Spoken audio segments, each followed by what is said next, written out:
Olá, gente, como é que estão vocês? Mais uma aulinha aqui, nossa, de redação, de análise de temas, né? Deixando bem claro que, estão acabando os temas e em breve estaremos com conteúdo novo, 0 km, né? Começaremos a parte de estrutura, mas ainda temos pelo menos dois encontros, esse mais um, para análise de temas, para poder manter vocês aí muito bem organizados no que vocês devem fazer durante esse processo de quarentena. Hoje o tema é alimentação do brasileiro. É um tema que, no mínimo, traz muitas discussões relevantes. É um tema muito importante, bem possível de cair nas provas e com muita capacidade de reflexão e de discussão. Olha lá, o tema que eu elaborei foi esse aqui, ó, o texto 1 diz assim: açúcares estão naturalmente presentes nos vegetais, no leite e no mel. O açúcar mais utilizado no mundo é a sacarose, extraída da cana-de-açúcar e da beterraba. Como tem sabor adocicado, são adicionados a muitos alimentos preparados nos lares, padarias, restaurantes e também nas indústrias. Entretanto, a função dos açúcares nos produtos vai muito além de simplesmente adoçar, podendo agir como agente de textura, estabilizante, agente controlador de ponto de congelamento e de cristalização, realçador de sabor e cor, conservador e substrato para fermentação. A formulação de produtos, no entanto, nem sempre é simples, uma vez que os açúcares são responsáveis por muitas das propriedades dos alimentos. Por isso, não podem, na maioria das vezes, ser substituídos por um único ingrediente. A remoção do açúcar pode alterar as características do alimento, nomeadamente sabor, textura e aparência. De forma a compensar, poderá ser necessário alterar toda a formulação da receita. Ao mesmo tempo, a reformulação tem que respeitar a legislação e o padrão de identidade e qualidade dos produtos. Por fim, os açúcares desempenham um importante papel na preservação dos alimentos e na extensão do tempo de prateleira. Muito bem, gente, é um dos aspectos que naturalmente logo aparecem quando se fala de alimentação, é o uso excessivo, o uso constante e o uso mal concebido do açúcar, né? É um aspecto assim dos mais relevantes, né? O excesso de açúcar, o excesso de sódio, as gorduras saturadas, gorduras trans, os alimentos industrializados se utilizam muito disso para conservar, obviamente, criar alimentos que durem mais e, obviamente, agradar os paladares, sobretudo de crianças, né? O texto 2 é um texto bem pequeno, que diz assim: o México criou um imposto especial de R$ 1 mexicano por litro de bebida açucarada em 2013. Os preços ao consumidor subiram 10% e o consumo caiu 7,6% entre 2013 e 2017. A diretora de sustentabilidade da Coca-Cola Brasil, Andrea Mota, descarta o aumento de tributos para se combater a obesidade. Para ela, combater a obesidade é um problema complexo que não se resolve com tributação, mas com uma série de mudanças, como mudar as receitas dos produtos. Uma é vender as bebidas em garrafas menores, como as de 200 mililitros, para controlar as porções. Outra opção é retirar os produtos mais nocivos à saúde de cantinas escolares. Muito bem, muito bem. Aí falou-se do México, tem esse dado estatístico do aumento lá dos preços de produtos que se utilizem negativamente de açúcar, negativamente não, de forma mais excessiva de açúcar, e você também tem aí as opções que são dadas pela diretora de sustentabilidade da Coca-Cola Brasil. O mais interessante desse texto é justamente tocar na ideia da alimentação das crianças. A obesidade é uma grande realidade no Brasil. O Brasil é o segundo país do mundo em número de pessoas obesas. É praticamente líder em cirurgias bariátricas, né? Sempre o Brasil e os Estados Unidos estão no topo dessa cadeia. O consumo nas escolas precisa ser revisto, precisa ser repensado. Vamos para frente. Temos aqui, ó, o texto 3, que é o estudo das tendências alimentares no Brasil. Nós temos aí, ó, esse material aí. Nós temos esse infográfico, né? Um infográfico feito com um prato bem criativo, Hábitos de consumo. Confira como vai a alimentação do povo brasileiro. Destaca-se as pessoas com 55 anos, porque representam, ó, aqui, ó, esse dado, 20% dos indivíduos que têm uma dieta restrita. 12% tem dieta restrita no Brasil, 24% tem dieta saudável, 36% comem de forma saudável metade do tempo, 28% comem o que querem. Entre os jovens, ó, esse dado estatístico aqui é muito importante, ó. Entre os jovens, são 34% que comem o que querem. Quase 35% entre 16 e 24 anos. Então, você tem na juventude um maior problema dessas questões aí relacionadas à alimentação. Pronto, aí está a proposta que a gente vai trabalhar.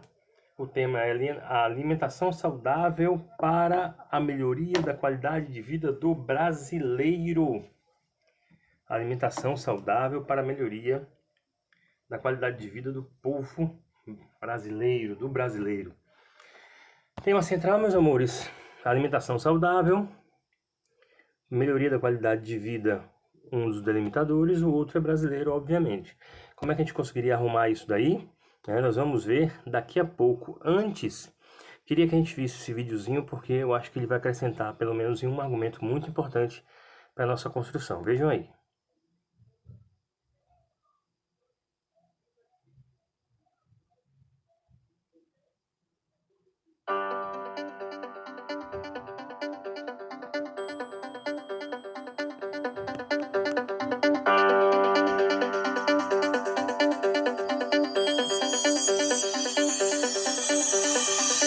Algum tempo atrás, não muitos anos, minha avó ia no quintal, pegava uma galinha, torcia o pescoço dela, tirava as penas e ela estava morta. Ela abria essa galinha, tirava tudo de dentro, limpava, cortava em pedaços, cozinhava. Parte virava frango com polenta, outra parte ia para a geladeira para outros pratos, não por muito tempo, porque não se conservava. Anos depois, minha mãe ia a um estabelecimento comercial, escolhia uma galinha entre várias em uma gaiola. O dono da loja pegava essa galinha, matava, dava para minha mãe limpinha, em pedaços. Minha mãe ia para casa e cozinhava para nossa refeição. Alguns anos depois, minha mãe já não ia mais nesse estabelecimento, mas a um pequeno supermercado. Comprava um frango já embalado em uma bandeja.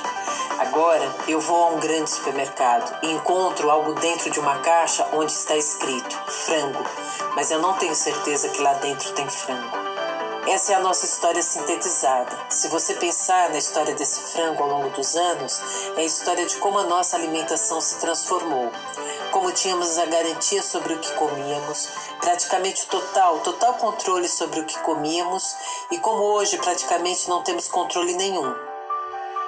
A Aliança pela Alimentação Adequada e Saudável quer que cada um de nós, nossa sociedade, nossos países e nosso planeta volte a ter controle sobre o nosso alimento.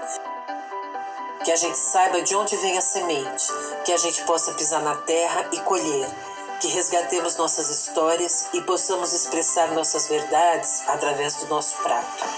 Isso não é nada fácil, é fundamental, mas não é nada fácil. Hoje as galinhas, as sementes, as terras, as prateleiras estão nas mãos de pouquíssimos. Pouquíssimos acumulam muitas riquezas, acumulam muito poder. E nós perdemos saúde, perdemos tradição, perdemos bem-estar e perdemos soberania. A Aliança existe para contribuir para o resgate de tudo isso. Para que a gente perceba que esse ato tão simples, tão básico da vida, é a expressão de como o mundo se organiza. A Aliança existe para contribuir para que o mundo se organize em nome da equidade, do bem-estar e da vida.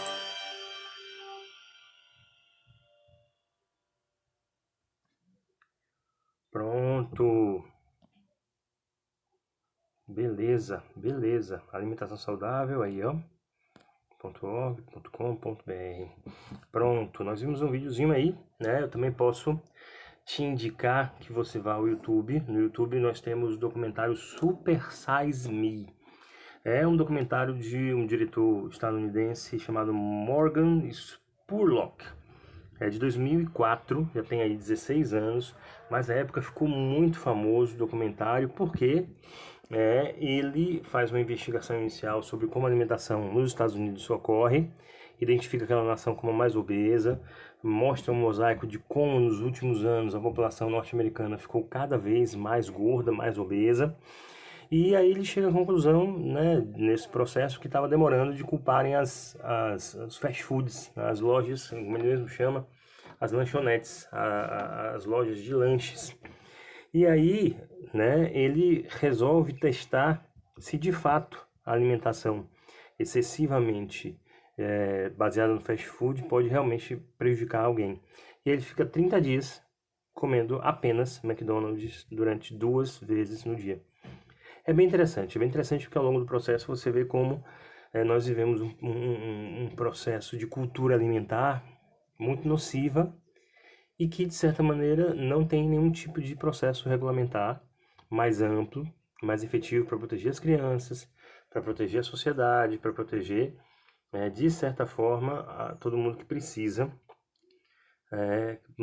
participar disso, viu? Vamos lá, ó.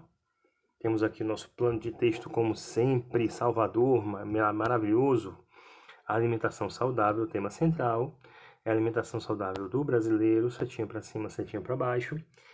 Vamos escolher 2 formas de melhorar a qualidade de vida a partir da alimentação. A partir da alimentação do brasileiro. Como é que eu posso melhorar a qualidade de vida da alimentação do brasileiro? Aspecto técnico primeiro, a partir de um controle alimentar. A partir de um controle alimentar. E como é que eu posso melhorar a qualidade de vida do brasileiro? A partir também pode ser da cultura do cuidado com a saúde, o argumento mais humano. Cultura do cuidado com a saúde. Então você tem aqui, ó, no primeiro desenvolvimento a gente poderia falar efetivamente sobre a legislação que proteja o consumidor, uma legislação que possa fazer com que o consumidor seja protegido com uma engenharia alimentícia que tente, obviamente, cuidar mais do tipo de ingestão que faz o cidadão brasileiro. Também, a partir desse controle alimentar, poderia se estabelecer regras para o consumo escolar, né? É um dos pontos que, fatalmente, numa discussão como essa, você ia abordar. Como esse é um argumento mais técnico, tem a ver com legislação, tem a ver com lei, tem a ver com normatização, com regra. E o outro, maior transparência dos produtos nos pontos de venda. E aqui esse argumento está inspirado no videozinho que a gente acabou de ver, porque realmente, como fala a narradora, a gente perdeu a garantia de qual é o produto que a gente está consumindo, qual é a garantia do produto que a gente está levando para casa. Antes a pessoa comprava a galinha ali viva, via aquela galinha ser depenada, via aquela galinha sendo morta, né, e os cortes dos pedaços embalados, aquela pessoa levava aquele frango para casa para depois cozinhá-lo. Hoje você vai ao supermercado, se você quiser o frango inteiro, você tem um frango congelado que lhe informa lá um peso líquido. E tem uma legislação que não deixa, né, a quantidade de água que recebe aquele frango para ser congelado ultrapasse um determinado número. Então, a gente paga 1 quilo em peso líquido, mas em peso de massa prático aquele número é muito menor, porque tem, obviamente, essa parte da conserva. Então, é complicado. Esse controle alimentar ele precisa acontecer de uma forma mais efetiva e não acontece no Brasil. Você não tem um controle de qualidade, né, para esse tipo de produto. Fora os, como se diz, defensivos agrícolas, que é um eufemismo para agrotóxicos, que hoje são utilizados ainda em larga escala, alguns deles só o Brasil autoriza no planeta inteiro, né? Cultura do cuidado com a saúde. O primeiro ponto que a gente poderia desenvolver, e desenvolver bem, é a ideia de hábitos alimentares em família. A família, obviamente, se alimentando de uma maneira, tentando evitar certos tipos de comportamento, vão influenciar, claro, a criança, o adolescente a se alimentar melhor. Há uma diminuição do consumo de alimentação industrializada, isso aí vai melhorar a qualidade de vida, obviamente. E por último, ainda temos outra ideia que é cuidado com a alimentação das crianças, na escola e em casa, no ambiente formativo e no ambiente social, né? Pronto, temos aí 3 argumentos para cada ideia dessa.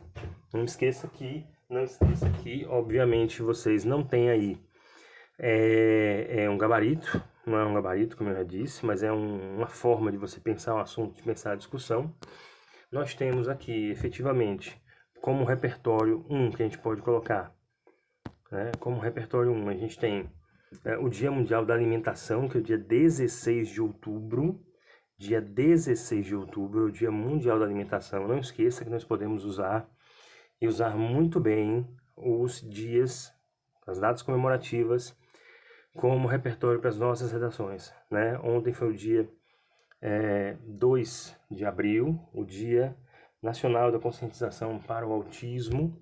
É uma data que foi muito falada, porque é uma discussão hoje que vem acontecendo muito na sociedade, a inclusão das pessoas com certos transtornos e o autismo é um deles, né? Poderia se utilizar numa redação sobre o autismo, no dia 2 de abril, como você pode usar numa redação sobre alimentação do brasileiro, o Dia Mundial da Alimentação. Repertório 2. Segundo a Mais Bios de 2013, quase 35% das crianças comem o que querem no Brasil, um dado do infográfico que estava na proposta. Não esqueça que você pode usar um dado estatístico que esteja nos textos de apoio. O que não pode acontecer é ele ficar vagando no seu texto, ou seja, ele não ter nenhum tipo de relação, não embasar nenhuma argumentação que você tenha ali construído. Então, meu querido, minha querida, tenham esse cuidado. Usar os dados pressupõe que você consiga contextualizá-los, consiga relacioná-los bem à argumentação que você está construindo no seu texto. E o último repertório, documentário Super Size Me, do Morgan Spurlock, né, diretor independente norte-americano. Esse documentário de 2004, que fez muito sucesso. Ele tem completo dublado, completo legendado no YouTube, você pode assistir. Seria interessante você dar uma assistida, se possível, antes de fazer o texto, para que você consiga engrandecer a sua redação. Vamos ver a introduçãozinha? Vamos lá. Ó, te aviso que no nosso próximo encontro, que eu trouxe aqui, a gente vai ver a redação inteira novamente. E aí vamos começar a trabalhar parte a parte, introdução, desenvolvimento, conclusão, depois das últimas competências e vamos para frente, ó. Mudança de hábitos é o título e ele diz assim: a ONU estabeleceu a data 16 de outubro como Dia Mundial da Alimentação e lançou campanhas em todo o planeta sobre a eficácia de hábitos alimentares saudáveis. Todavia, as sugestões das Nações Unidas ainda estão distantes de serem realidade no país, visto as péssimas escolhas do brasileiro no momento de comer. Por conta disso, e visando a melhoria da qualidade de vida, é salutar refletir sobre a implementação de maior controle alimentar, bem como a prática de uma cultura do cuidado com a saúde. Muito bem, nós temos aí um título, e o título, nós já obviamente falamos sobre isso, os títulos ajudam muito a construir as redações. Os títulos dão às redações um aspecto de individualidade, de originalidade, de particularização. Uma redação precisa mostrar que foi feita por alguém que tem um estilo, que gosta de escrever de uma determinada maneira. Senão o texto fica parecendo que não pertence àquela pessoa que escreveu. É claro que essa primeira informação, a ONU estabeleceu a data aí de azul mais escuro, é o nosso repertório. Ele pode reaparecer no texto caso o estudante queira, né? Não esqueça que se, por exemplo, esse repertório fosse ser retomado, ele precisaria considerar a informação de uma outra maneira.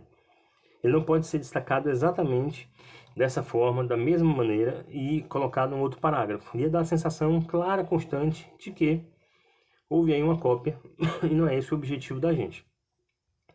Se fosse falar das campanhas, discutir as campanhas, como é que esse dia pode ser utilizado para poder fazer as pessoas comerem melhor, se alimentarem melhor, beleza, mas a repetição da mesma informação por si só somente caracterizaria apenas um tipo de cópia e não uma construção, né? Todavia, as sugestões das Nações Unidas ainda estão distantes de serem realidade no país, Visto as péssimas escolhas do brasileiro no momento de comer, temos aí de verde a tese. A tese que marca claramente qual é a opinião desse redator. Né? No Brasil, a boa alimentação não é realidade, porque o brasileiro escolhe mal o que come. Escolhe muito mal o que come, como se alimenta. Por isso, visando a melhoria da qualidade de vida, é salutar refletir sobre a implementação de maior controle alimentar, bem como a prática de uma cultura do cuidado com a saúde. Em negrito de preto, nós temos aí o projeto de texto que evidencia que vai se discutir controle alimentar e